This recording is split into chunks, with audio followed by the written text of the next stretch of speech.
হ্যাঁ, তবে আমি আপনাদের কাছে একটা অনুরোধ করব। আপনাদের কাছে, হিংসা দিয়ে হিংসাকে রোধ করা যায় না।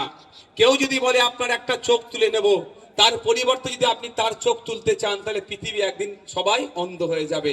অনুরোধ একটাই করব, অনেক ধমকাবে চমকানোকে পাত্তা দেওয়ার দরকার নেই। সংবিধানটাকে মজবুত করে ধরুন। আমাকে অনেক আটকাবার চেষ্টা হয়েছে, আমার নামে প্রায়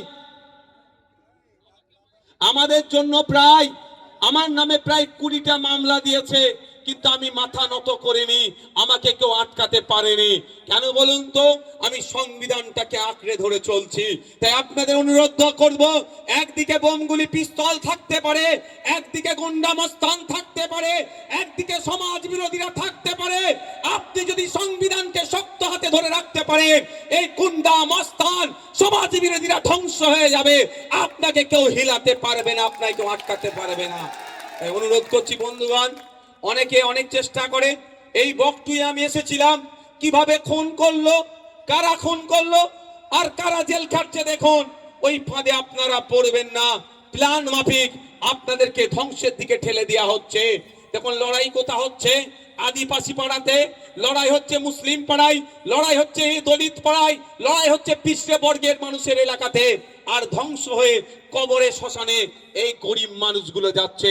আমি আপনাদের কাছে অনুরোধ করব যে হিংসাতে আপনারা জড়াবেন না। ভারতবর্ষের সংবিধান অনুযায়ী চলুন। ইলেকশন কমিশন অফ ইন্ডিয়ার আপনারা ওয়েবসাইটে গিয়ে দেখতে পাবেন যে ওখানে 2200 থেকে 2500 রেজিস্টার্ড পলিটিক্যাল পার্টি ভারতবর্ষে আছে। এটা মানে এটা বোঝা যাচ্ছে, যার যে ইচ্ছা দল করতে পারে, যার যে ইচ্ছা আদর্শ নিয়ে এগিয়ে যেতে পারে, মানুষ যাকে চাইবে ভোট দেবে, মানুষ যাকে সংখ্যাগরিষ্ঠ ভোট যে পাবে সে সরকারে আসবে। আমার বলার বক্তব্য যে আপনারা লড়াইয়ে জড়িয়ে পড়বেন না।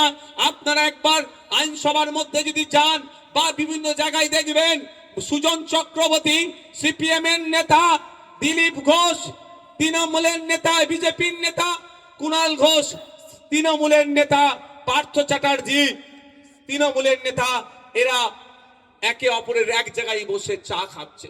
আর লড়াইটা বোলপুরের বুথে, এলেমবাজারের বুথে, দুবরাজপুরে, দেউচাপাচামিতে, সিউড়িতে, এই সমস্ত জায়গায় লড়াইটা লাগিয়ে দেওয়া হচ্ছে।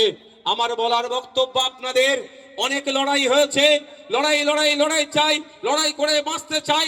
অনেক বলেছে, আমি এর বিরোধিতা করব না, কিন্তু এবার আপনার আমাকে বলতে হবে, নেতাই লড়াই চাই, জনগণ এবার দেখতে চাই। নেতাই লড়াই চাই, জনগণ এবার দেখতে চাই। আমরা কোনোদিন দেখিনি মমতা ব্যানার্জি আর শুভেন্দু অধিকারী হাতে হাতে লড়াই করছে। আমরা কোনোদিন দেখিনি মোহাম্মদ সেলিম সাহেবের সাথে অভিষেক বাবু হাতে হাতে লড়াই করছে।